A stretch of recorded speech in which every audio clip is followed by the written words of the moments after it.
Hey there, you guys, and welcome to Real Estate Divas. Today we're going to be talking about what not to do at a networking event. And there is a list. And we'll talk about what to do as well, but right after this.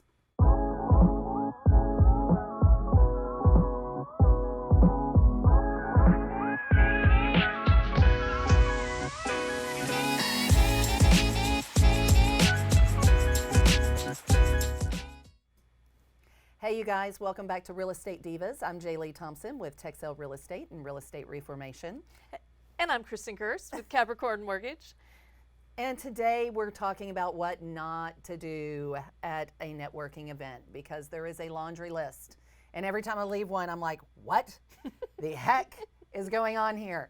Anyway, there's a laundry list of what not to do, but then we also are going to end on a positive note with some tips of what you should do. You know, because we don't want to be negative. Let's do the fun stuff first. Right. Let's do the negative stuff. And all of this stuff has happened. Yes, it's all happened. And some of it rather recent. Ryan. Well, I mean, it's your event. It was your event. You should hand out a sheet. Don't do this. We're going to print out a sheet with your next invite. Ryan's tips to how to navigate an event. Stay backstage.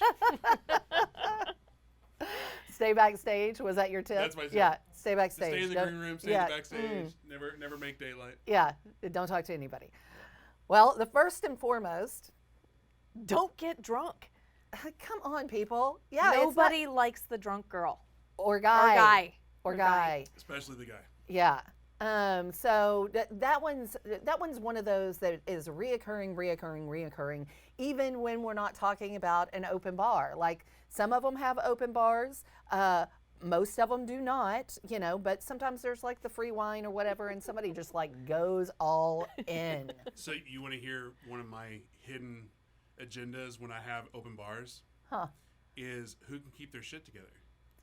Because if somebody, think about it this way, if there's an open bar and somebody chooses to go, all in, well then they're probably not a safe business partner. It's a very good way to look at it. Oh, so you were being very... I was being strategic. Strategery was going on. I'm going to claim that for the past 4 years. That was my motivation. It wasn't. From the very beginning. It wasn't to get more people to show up. That was not it. No, so I hear from lots of people that, I always see you always have a drink in your hand. It's never with alcohol. Yeah. At networking. Lies.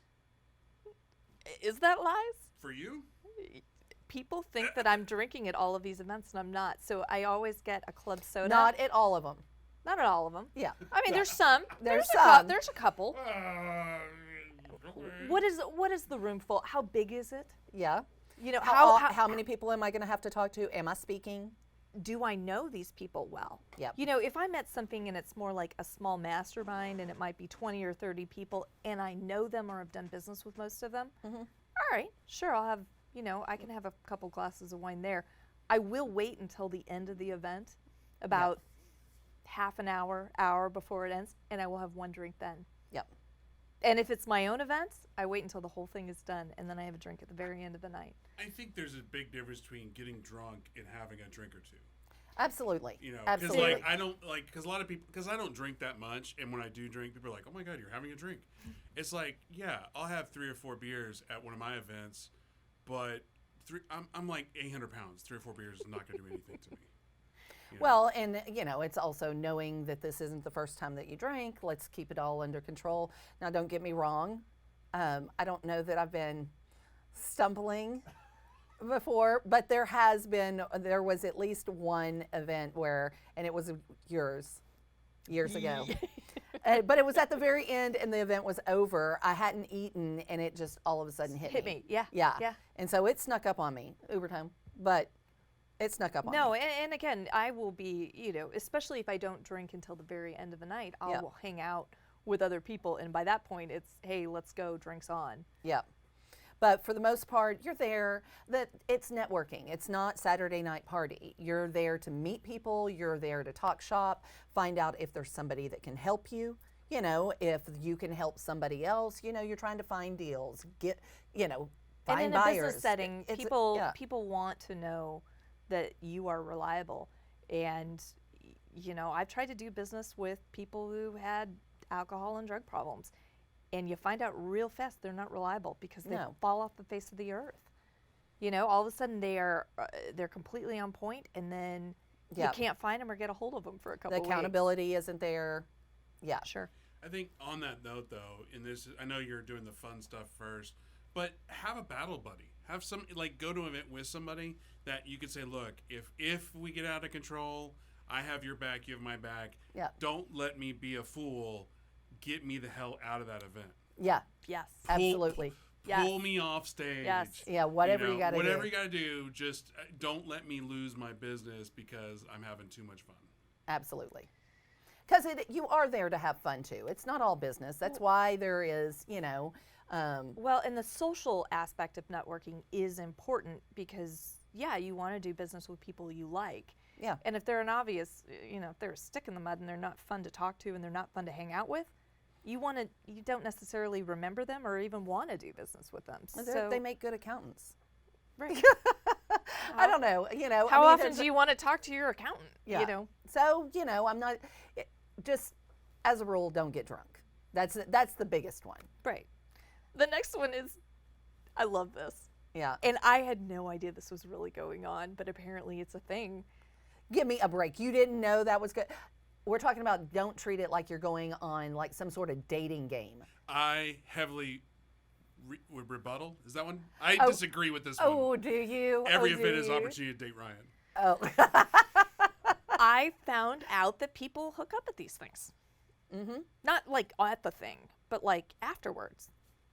Yeah, people hook up for that, or they're really just there to pick up a date. Like they have no skin in the game. They're not really there I mean, to be fair, it's not a bad idea because you know everybody there is interested in real estate. You like real estate. Meeting people with common interests. Yeah, but if your business, if you're going there to actually do business and build your business. Yeah.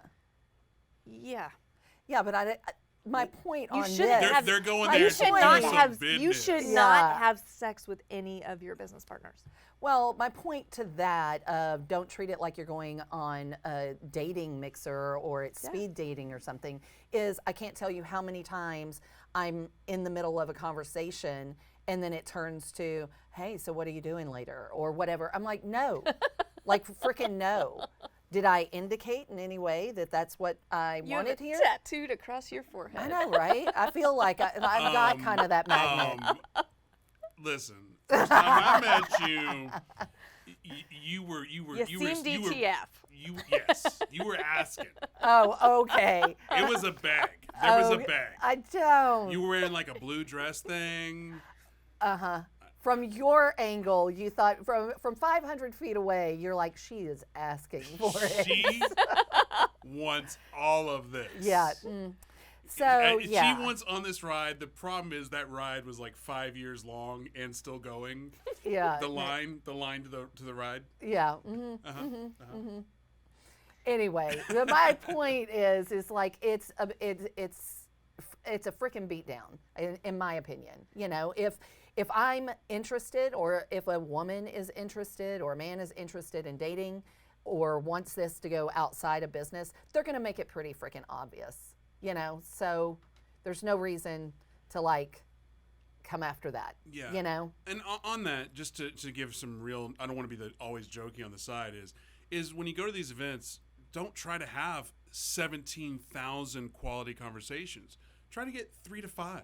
Yeah. If you can get 3 to 5 quality connections, you did a good job. And if you're in the middle of a conversation and you realize that this person's full of shit, don't be rude or anything, but escape. Get out of there. Excuse yourself. Have a battle buddy that says, Yeah. "Caca, get me out of this conversation."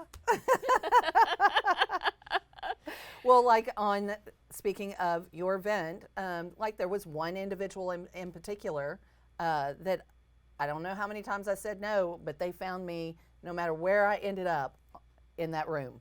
You're kidding. And I'm like, dude, like, no.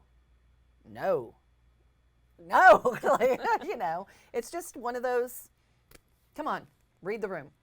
I didn't once hear you say no. Shut up. Were you talking to We me? didn't talk to you. You weren't talking to me? So, as a good foray into that, just, Yeah. From Ryan, inappropriate comments. Yes. Hey, I If you feel didn't know attacked. what I'm feeling attacked. If you didn't know what they were, then maybe rewind and then play this again. Okay. But inappropriate comments, there's, again, this is supposed to be somewhat worky. Don't, it's different, obviously, if you're with your buddies or if it's like us three in this room, we get really jokey and we can make inappropriate comments, but we know each other really, really well. This isn't a first time meet and greet and you've told me, hey, I buy notes, by the way. Yeah. And then there's some inappropriate comment. Some type of innuendo. Yeah. Right. Don't Yeah. do that. Well, and that goes right along with handsy. Like, I'm a hugger. Again, feeling attacked. I'm a hugger, and obviously I had to kind of curb all that this last year and a half. Any sort of hugging or getting close to people. But I don't immediately pull away if people go to hug me, or do the shake hug thing, Shake, a hug thing, very yeah. nice to Yeah, meet the you, lean the lean in. into. Like that's okay. I'm not offended by that. But if by the night goes on, now that we've had our initial conversation and you feel the need to come up and now it's down the arm or now you come up and talk to me, but now your hand's down at the bottom of my back. No, like freaking, this is a hands-off zone. Like, did I invite that? No, I didn't. I didn't invite that. I don't know you. Yeah. Are you gonna jump at? And we're That gonna blue go back dress to from 5 years ago. If this ever went viral, I'd be canceled. So yeah, you're right. That guy. Yeah. Anyway, but the handsy thing drives me crazy because there was an individual the same individual that I said no 15 million times. He was like, "Why won't you take me seriously?" And I'm like, Right. Right about now. This is why. Right. I heard that there was only because we're talking about events. There was Yeah. a girl that I ghosted, and she's like, "Why did you ghost me?" I'm like, "This is why." This right here. Where's the mirror? Let me show you a mirror. All right. So what are some of the? I mean, I would say that most people would know this. Yeah. Shockingly, that some are so Are so still like out of the loop. right that they wouldn't know that this is a bad thing. But I love the guys who talk big. Yeah, there's a lot of that. Well, and we're in an industry, especially when you're on the investor side. Not that there aren't a ton of women out there that are super successful, but it is still male dominated, right? And so there's a ton of freaking mansplaining, posturing, like it's exhausting. It is a male dominated industry. Yeah. I used to, and again, I haven't had a booth now at one of these meetups for a long time, but almost every meetup, I would have some man come up to me while I'm standing at my booth and say, "So, when is your boss going to be back? Is he going to be looking at any notes?" Yep. So it was constantly I was the booth babe. Oh yeah. And I can totally get that assumption, I mean, people, they automatically assume that, and there are certain, I get it, sex sells. So there are certain people that would definitely put booth babes there specifically to attract traffic to their booth. I get it. But the whole mansplaining, posturing, like somebody trying to tell me how to do my business that I've been doing for 18 years, are you kidding me? Or that I'm doing it wrong. It's amazing how many conversations that end up happening at some of these things that I'm like, what, is this your first time out? Like, I don't understand. But the posturing, there's no reason for that. Like, there's no reason for the constant, braggadocious. You're there to listen. Peacocking. Yes, the peacocking. It's you're there to listen. Nobody really wants to see that. And half the time, 90% of the time, they are not going to believe you anyway. If I just met you and you're peacocking and you're posturing and you're mansplaining, I'm not going to believe you, and I'm probably never going to do business with you. Oh, well, yeah, especially if you're that off-putting. Well, yeah. You got all three of those. I mean, there's some and excuses. Condescending. Yeah. One of the things that I absolutely hate and I hate this, and in fact, I'll just stare at it, is when I'm talking to somebody and somebody comes in and one interrupts. Don't ever do that. Wait until For a break in conversation. For a break in conversation, and then introduce yourself, interject yourself into the conversation. But more importantly, don't ever hand out a business card until you're asked for it. The amount of people who are like, well, I got this whole stack, I'm going to, here you go. And they haven't even introduced themselves. Yeah. And they hand a card to me, and I'm like, do you want me to take your trash for you? Yeah. And I just stand there and look at it. And then I look back up at them, and I look down at it, and I look back up at them. And then I go back to my conversation that I was having. Yeah. And I don't take I've it. seen that stare before. Seriously, Not directed at me. that is one of those things that I'm like, literally take a networking class. Yep. Read a book, figure out how to do that, because that just irks me to no end. Well, and that's a good point. And, you know, I know we're going to do the you should stuff here in a second, but read a book. Like, that's a good point about, like, learning people's body language and behaviors and how to engage people. Because if it's not something that you've had any practice in, or if you've never worked in the service industry or never had some sort of position that was front facing and you're constantly engaged with people and you have to learn to read, you know, their body language and what they're saying, then it's not something you automatically know. Improv classes. That one. Yes. Yep. Ryan was so right about all of that. Usually am. But yes, I agree that it's that. The other one that happens quite a bit, and I've been guilty of this, is cliquey. You are coming there to meet other people. You know, you're not, if you come there with your spouse or you come there with your BFF or your business partner or whatever, don't just stand around. Y'all can hang out and talk anytime. You know, you're there to work the room and to see people. You and I are guilty of that. Yeah. Because we've if been I guilty. see you Yeah. at a networking event, I'm like, oh, there's Jay. Yeah. I'm like, that's who I want to go hang with. I'm Yeah. like, let's get a glass of wine. Yeah. For me, the only time I'm not guilty of that, if it's my event and I'm running around like crazy and I'm trying to meet everybody and do all that. But if I'm at somebody else's event, if I know you, I'm standing right beside you Yeah. and talking to you. Yeah. Like, I can't tell you how many conversations I've had with Jason Riney and Teresa and Jason I Riney. know. Like, just because, I mean, I've known them for so many years. Or same with y'all two. Like, Yeah. if we're at the same event, like, I don't need to meet anybody new. Yeah. Which defeats the whole purpose of going to the pre. Yeah, Yep, it yep. really does. I'm like, But that's one of the things that I think the more seasoned people have a tendency to do, because you gravitate to those that those people are not full of it. They're not full of BS, and you know you're going to enjoy their company. You know. well, and I love the Rineys. Yeah. You know, but and I know we've all had conversations. You probably were there too, where we're like, is there anybody you've met here that is worth being introduced to, worth talking to? Because a lot of these things, you'll sometimes show up, and there's a ton of people that you're looking at and going, are those people even in real estate? Why are they here? It doesn't look like they fit into our whole mold. Well, Yeah.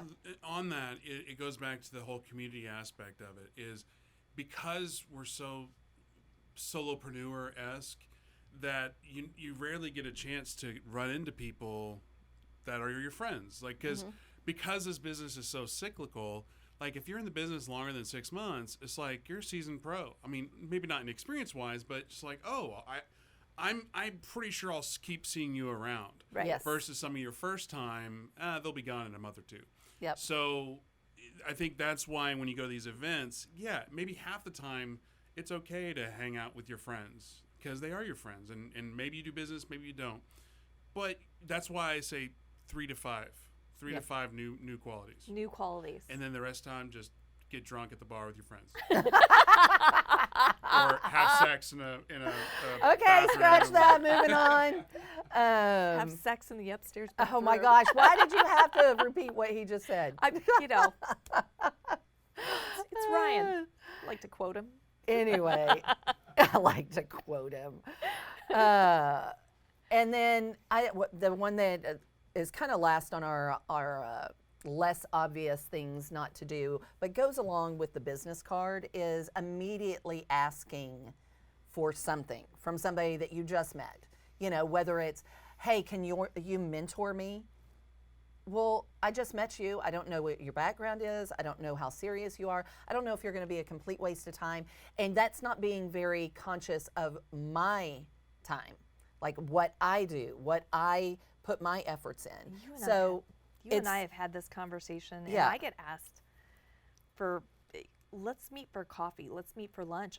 I had this one couple who was insisting upon it, and I'm like, I don't meet anybody.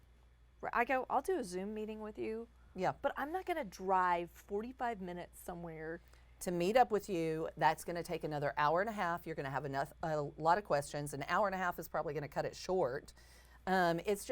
It's you're asking before you're providing any Right. value, you know, rather than immediately asking for a mentor or something. Then think about it before you show up. Like, what can I provide that might be of value to whoever I might meet that I would want to do business with or learn from or whatever? What do I have to bring to the table?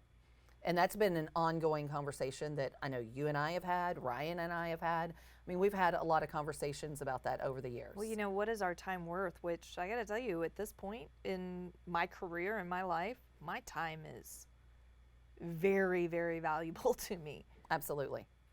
So I won't go into it, but I already explained earlier this week that what I gave up just to do nothing. Mm-hmm. You know? Yes, exactly. Your time is valuable too. That's what yeah. That downtime is essential. So let's move on to what you should do. So like I said, one of the things you should do is think about what can I bring to the table? You know, am I in an industry, you know, am I in the printing industry? Could I possibly offer, you know, who do you use for that? Maybe I could give you a discount.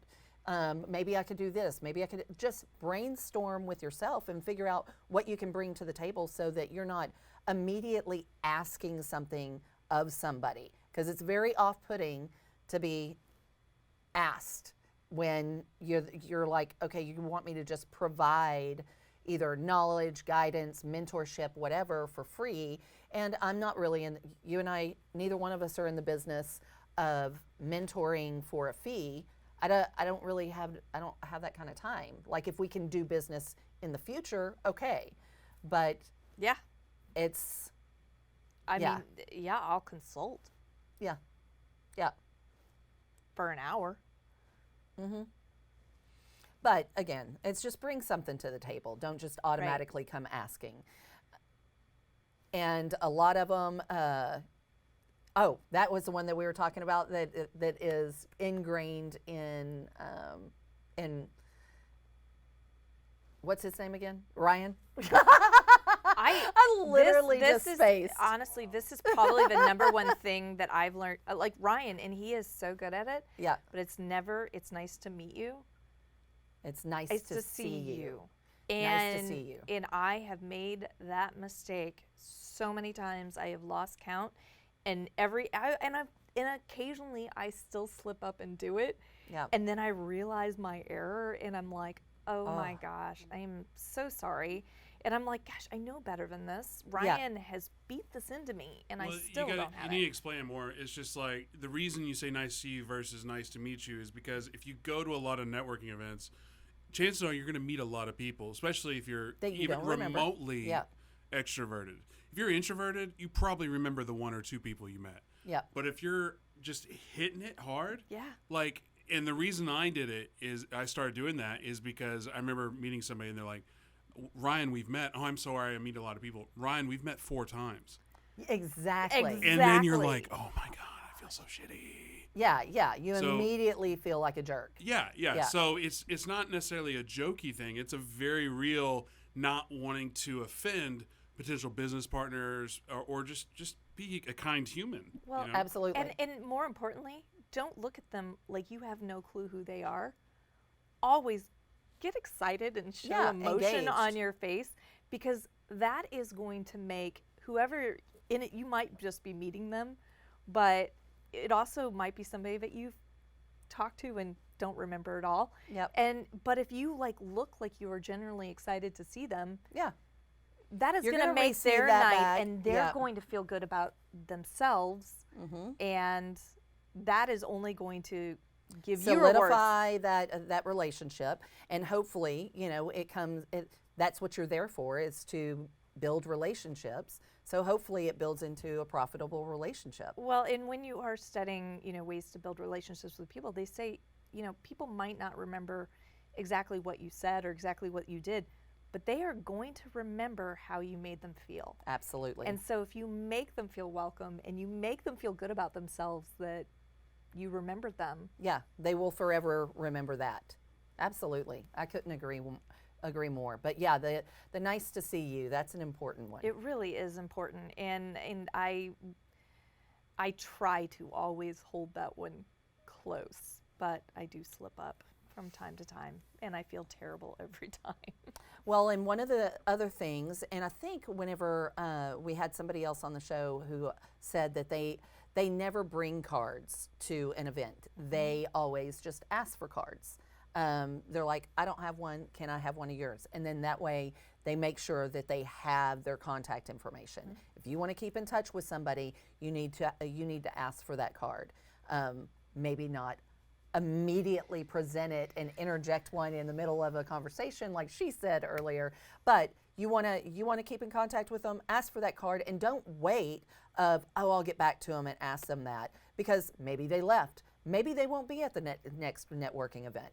Maybe, you have something in 2 weeks come up that would have been perfect for them, but you don't have their contact information. And here is another Ryan Harper special tip. Ryan Harper special tip. Something that I've always loved, carry a pen. He always has a Sharpie with him or a pen, and as soon as he gets that card, he writes notes on it. So unfortunately, not all cards can you write with a pen, and sometimes I don't have a Sharpie, I only have a pen. So something that I took from Ryan doing that was I take a picture of it and I text it to myself and I write out the notes. So, and I like that way too, because then I have a photo, it's saved, but it's also in my text messages, so I can go back the next morning and go, all right, these are all the people I met here. I can also go back and go, yeah, that networking event, I met that guy at this time. Let me go back through my texts, and I can go scan back and find it, even if it was like 3 or 6 months before. Yeah. Because let's be honest, you might lose that card. Oh, absolutely. I don't know. I change purses all the time, and I'm like, there's business cards in every single purse from different events. Absolutely. And a lot of times you don't take the time to put it in your phone, and then if you don't have the notes, you've forgotten who it is. Or you can set up a QR code. I love this. On your phone. Is that hard to do? No, you go to a website, right? Like, no. You go to a QR code website and basically set it up from there and download it to your phone. And that's it. Yeah, and then it's just like, whereas, okay, I think prior to 2020 and the whole COVID thing, people were just kind of like, this thing's going, the QR codes are going away. They're going away. Them everywhere but now, because now. Everything's don't touch, and you had to do it with menus, and so everybody who was totally, not tech, not phone, nothing, now they know how to work a QR code. Right. So bonus tip on that is so your phone, with an iPhone at least, you have a lock screen and then you have your unlock screen. So I have 2 different QR codes. On my lock screen is my contact info, and then on my unlock screen is my business website. So, and then, with iPhone, if you can map where your buttons are. So my first page, I only have half the buttons, so the QR code will show. And then on the other pages, all the buttons. Very interesting. So that way I could quickly show, here's my website, click, here's my contact information. And then they just take same as with a menu, you take a picture of it, and scan it, and it's in their phone. They've got your contact. It's really good. Yeah. So here's one that, yes, I would think that people would just know, but listening. Yeah, they don't know that. They don't know that. I do a lot of listening, especially up front. I want to know exactly who these. Yeah, I'm one of those. I keep people at arm's length until I know that you're okay to move a little bit closer. And I think that a lot of people get nervous and talk too much. People get nervous and start posturing. People get nervous and start making up crap. There's nothing worse than talking to somebody who you clearly has no idea what they're talking about, but they are dead set. They just keep going. Dead set on letting you know what they know. And you're just like, I can already tell. You don't know what you're doing, Well, listening that was a hard skill for me to learn. And Ryan Harper, he's like, go take some improv lessons. And it was a huge game changer. Well, yeah, because with improv, you have to listen for your cues. You got to know, all right, now's when you come in. Now, and picking up on what they're saying so you can feed off of it. I think it's a huge, and it goes into learning and reading a book about networking and reading a book about how to win friends and influence people. And, all of these things, taking improv classes, if you are struggling at networking in, in situations where you don't know everybody, go take an improv class. Absolutely. It'll get you over some stuff. Yeah, it'll get you over a lot of stuff. From what I hear, I haven't taken one.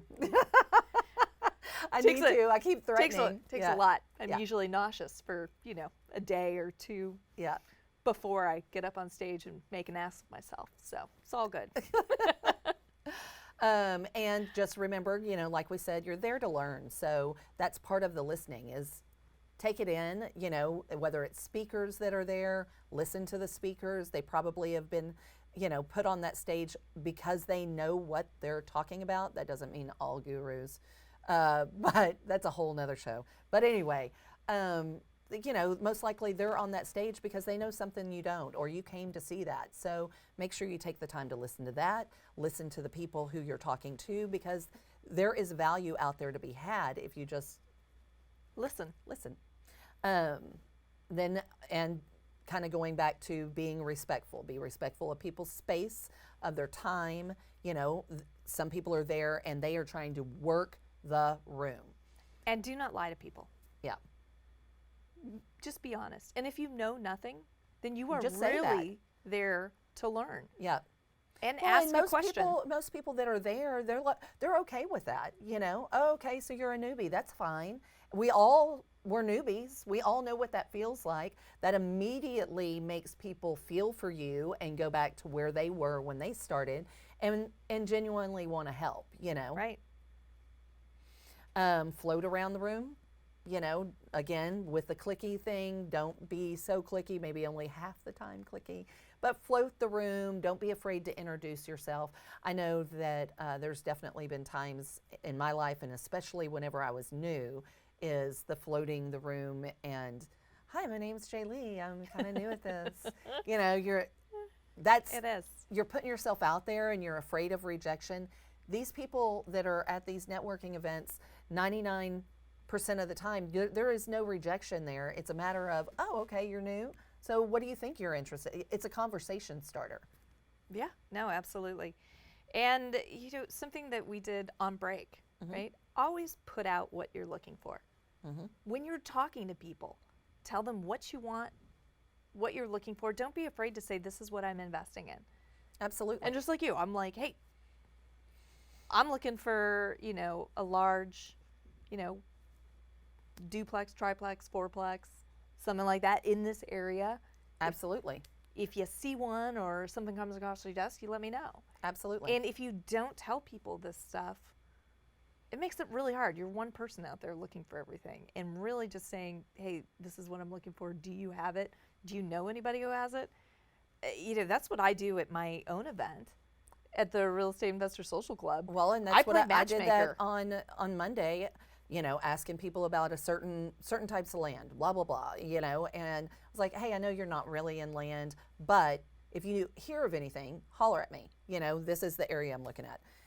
But that's part of the conversation. You know, they're Right. listening, I'm listening to what they want, and I'm going to log that away and keep that in my brain. And Right. if I come across it, I'm going to, hey, Kristin, I found that property you're looking for. Yeah, exactly. You know, or if you're a wholesaler, that's especially important because you need to know what your buyers are seriously looking for. Well, and if you know who this buyer is and you can maybe steer your marketing towards it, I'm not saying you go specifically diving for that one specific property, but you could cast a net Absolutely. in that area and, target your marketing a little more, knowing that you do have a sale. Absolutely. And then follow up with the people that you met. Definitely follow up with the people that you met. You don't just collect these cards and start building these relationships and forget about it. Otherwise, it's a waste of time. Yeah. Why Otherwise, did you do this? why'd you even go? So definitely follow up. Post about the event, which I am guilty of not doing. I got to be honest. I've got one on my to-do list on a networking event. Well, and it wasn't even a networking event. Yep. And that's something else that I know this is kind of like at the 11th hour of this podcast, but what I always like to say is everything's a networking event. Oh, yes. And so I was at a VIP wine and cheese party for Arlington Hall. Mm-hmm. And Of course you were. Of course I was. Hey, don't knock it. I know you love it. I'll bring you with me. Anyways, so no, I'm there, and I met a couple bankers, and they're like, oh, you know what? We need to introduce you to so and so who, works at the bank. I bet he's got a ton of leads for you. And I'm like, all right. Absolutely. Like you said, it's always a networking event. There's always an opportunity. I mean, really and truly, Well, if you're and meeting new people, there's always an opportunity. I was the only one in real estate at that specific event. Which is sometimes the best way to It have it. really is, and people don't think that, but if you go to something that you are the only person in real estate, you have no other competition anywhere there at all. Yep. Oh, gosh, I know so-and-so who's, has a house for sale, but it's completely run down and it's a wreck. Great. It's, that's my favorite. Those are my favorite ones. Those are my favorite houses to buy. But definitely do the follow-up. If you've met somebody that you're interested in doing business with, you're going to do the follow-up. And the other reason for posting about the event and tagging the event is, what if you did miss getting that contact information? You didn't pick that up. Well, now you're right there on the event site. They're like, oh, I know that person. That's the one. That's the one I meant to talk to. That's the one I meant to get their contact information. And so now you've got that connection. It's great. But if y'all have any other tips that you'd like to add, or things that you shouldn't do, big no-nos, stories that you'd like to tell, feel free to share them with us. We have the YouTube channel, Real Estate Divas YouTube channel. We'd love for you to subscribe and help bump up our viewership on that. And then in addition, with our Instagram, and now we've got a LinkedIn. Did we set up our LinkedIn? We have a LinkedIn. We've got our LinkedIn, so connect with us on there, and Facebook and all forms of social media for us to share information and, share stories. I'm Jer'Leigh Thompson with Texel Real Estate and Real Estate Reformation. And speaking of putting it out there, if any of you agents out there are looking for a new home, feel free to reach out to me. I have a couple of different platforms I can offer you. Excellent. Yeah. And by new home, not like an actual new home. You Not mean a new home. like a place new to park your broker, license? A new broker. If you're looking, you're thinking, I don't like this 70-30 split. Is that mansplaining what you just did? No, that was, Elaborate. Elaborating. She's like, Jer'Leigh, elaborate. And I'm Kristin Gerst with Capricorn Mortgage Investments. I am always looking for owner finance mortgage notes to buy. Thanks for joining us. Check the mic and make sure it sound right, boys.